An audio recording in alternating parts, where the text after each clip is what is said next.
Joining us on the line is my friend Megyn Kelly. So, Megyn, you are now starring in an animated TV show on Daily Wire Plus beginning on Sunday. Mr. Birchum, I know it was your lifelong dream to play an animated character on a show on Daily Wire Plus. How did this happen?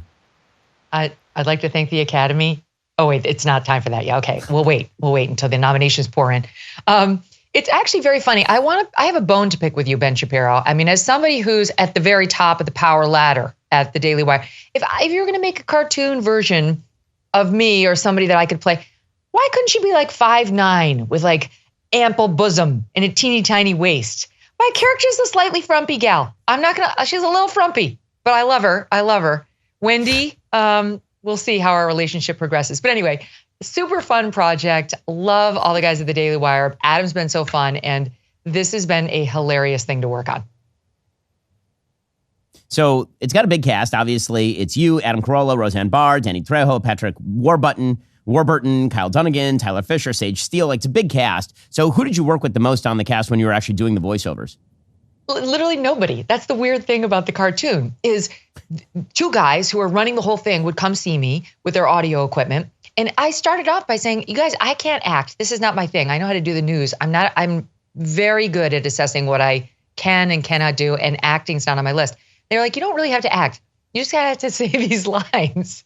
So they would say the line, then I would say the line back, and then they'd give me a different way to say the line, and on it went until, I really started to I went method, Ben. I became a liberal like Wendy, and I gained 10 pounds. No, I didn't.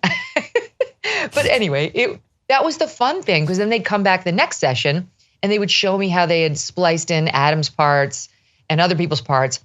And I, for the record, absolutely adore Kyle Dunnigan. I think he is one of the funniest people I have ever been exposed to. And he plays my, quote, son in this film and the cartoon. And I think people are going to fall in love with him as much as I have. So Mr. Birchum is actually a throwback to Adam's earlier work. He'd been doing this character. I mean, I remember listening to him do this character on the radio in Los Angeles decades ago. And then they'd actually put up a show based on those characters for Fox. And because it was too politically incorrect, they never ended up greenlighting it. It was back in the late 90s. And so now it's sort of making a comeback. So what's different about this show than the kind of stuff you're going to see on TV? Everything. First of all, it's funny. It's not fake funny where you have to force the laugh. You will genuinely laugh many times when you watch the episodes. I mean, I love the whole concept of it, right? It's a non-woke shop teacher who hates children. Like, already, yes, okay, I'm in.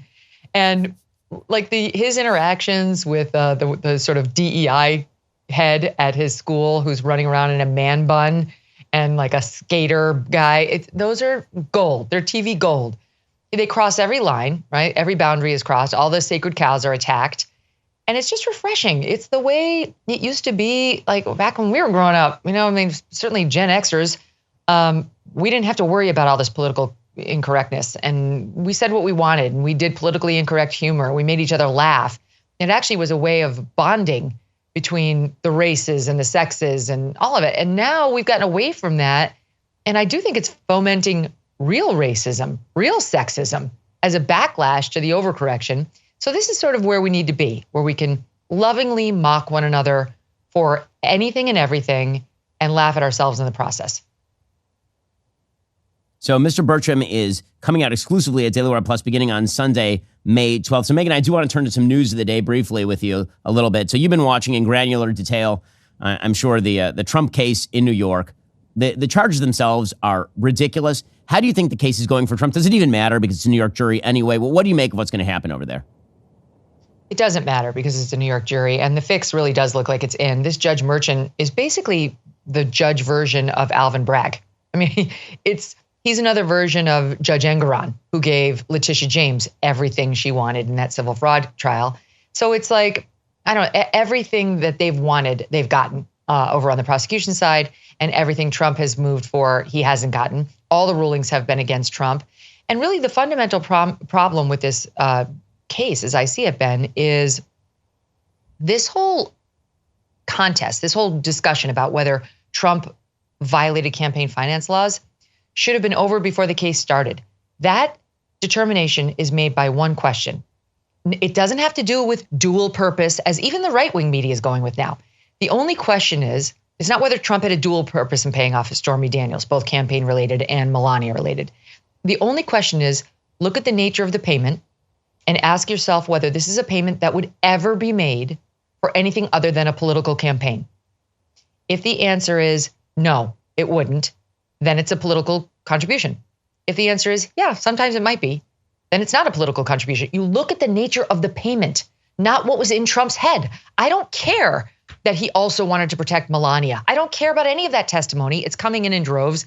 That's what the Trump defense has been reduced to, because this judge won't issue them the ruling that he should issue, which is it doesn't matter what was in Trump's or anybody else's heads. All that matters is hush money payments have been paid since the dawn of time to women threatening to bring down men, having nothing to do with politics. That's the end of it. It's not a campaign finance violation, period, end of report. It'll be handled on appeal. All the rest is window dressing. Can your savings weather another economic storm? Think about what you've put away for the future. Inflation can render cash worthless. Real estate can crash, as it did in 2008. A famous example of somebody who did not diversify was Bernie Ebbers, the former CEO of WorldCom in the late 90s and early 2000s. When the telecom industry faced a downturn, WorldCom's financial instability was exposed. The company had not diversified their investments. They had not created a buffer against sector-specific downturns. Things did not go well at WorldCom. Don't be like Bernie. During times of economic uncertainty or market volatility, investors tend to flock to gold as a safe haven asset. Its value tends to increase during turbulent times, providing that buffer against market downturns. This is why people are turning to gold right now. It's why Birch Gold is busier than ever. Birch Gold understands that navigating financial decisions can be daunting. That's why their dedicated in-house IRA department is there to guide you every step of the way. Birch Gold is committed to addressing your questions and concerns promptly. Their team is always ready to provide answers and clarity. Whether it's about fees, taxes on rollovers, or the timing of the process, they're here to ensure you feel valued and well-informed. Text BEN to 989898. Talk to one of Birch Gold's experts and claim your free info kit on gold. You'll learn how to convert an existing IRA or 401k into a tax-sheltered IRA in gold. The best part is, it doesn't cost you a penny out of pocket. Just text BEN to 989898. That's BEN to 989898. So what do you think the court is likely to do in terms of, say, sentencing? So assuming that the jury actually convicts Trump on this, because again, it's a New York jury, the probability of that is quite high. Do you think that they're actually going to try to sentence him to jail time? He doesn't have a prior criminal record in New York. It would be insane to try to sentence the leading candidate for the presidency. He is not just the Republican nominee. He is leading in the polls. He is very likely to be the next president of the United States. It would be really crazy for the judge to sentence him to jail time. Do you think he'll actually try to do that? No, I don't. I don't think there's any chance he's going to sentence Trump to jail. It'll be a monetary fine of some sort. And I think there are two reasons. Number one, it wouldn't be justified given the past violations of this same kind of statute at this level for somebody who has no criminal record. So it would be an extraordinary thing to do. But number two, I think this judge is accurately realizing, because you're starting to see the veil come down over the Democrats' eyes too.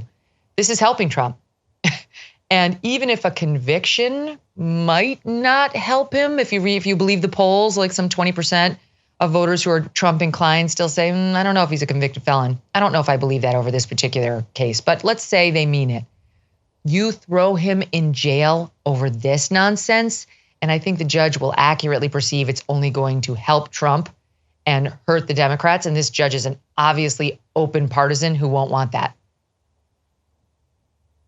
Okay, so meanwhile, the other big story that has been dominating the news, obviously, is all of these America-hating protesters on college campuses. And I call them that because that's what they are. The thing they object to more than even Israel seems to be the American flag. They really hate the American flag. You take your life into your hands if you walk into the middle of one of these protests with an American flag, as our friend Ami Horowitz learned when he actually tried that at CUNY and got literally punched and thrown down a flight of stairs for carrying an American flag. The White House seems unable to take any strong action or even say anything particularly strong other than, well, if they go and they break some windows, then that's illegal.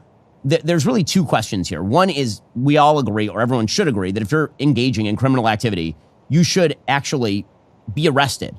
And yet these administrations, they're negotiating with people who are violating the law. So that's question number one. And number two, we all know that if these protesters were protesting on behalf of quote unquote white supremacy, then the White House would be out there every single day just banging on the protesters and talking about how it's an element of the Trump campaign and how America is showing its see me ugly side. Meanwhile, you have these protesters out there threatening Jews openly, and the White House like, well, there are good people on both sides. It's kind of fascinating. Yeah, and it's so obvious. I mean, Biden's handling these protests the same way he handles the stairs up to Air Force One.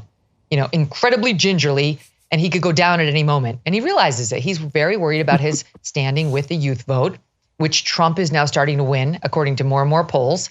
It's amazing. A Republican is going to win the youth vote? Since when? What? So he's very worried about that. He's worried about, of course, not just the left flank of the Democratic base, but there's a little creep over there. Although I do think core Democrats are still very pro-Israel. And so he doesn't say anything. He wants credit for issuing these tough paper statements. That's all they are.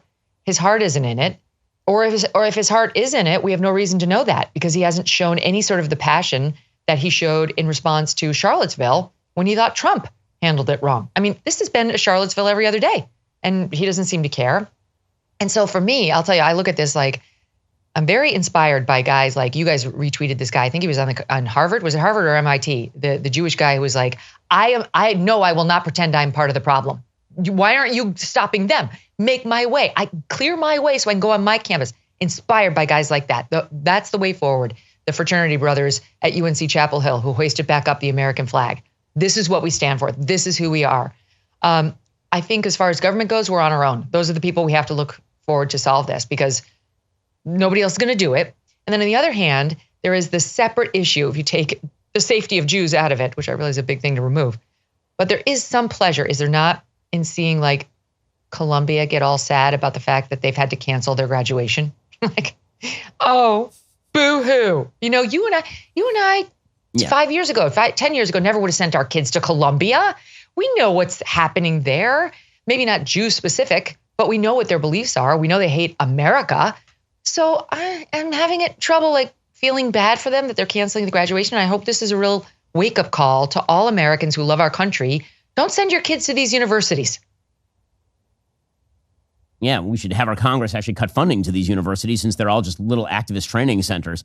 You want to give money to the research centers, give money to the research centers and defund all the idiotic departments that are churning out blue-haired morons who then go into corporate world and expect everybody to bow to their every whim. It's insane. Well, Megyn, obviously, thank you so much for your participation over in Mr. Birchum. It's awesome. Everybody go check that out exclusively on Daily Wire Plus beginning on Sunday. And, of course, check out Megyn's show, The Megyn Kelly Show, on Sirius XM Triumph Channel 111 every weekday, noon Eastern Time. Also found at youtube.com/Megyn Kelly and wherever else you get your podcasts.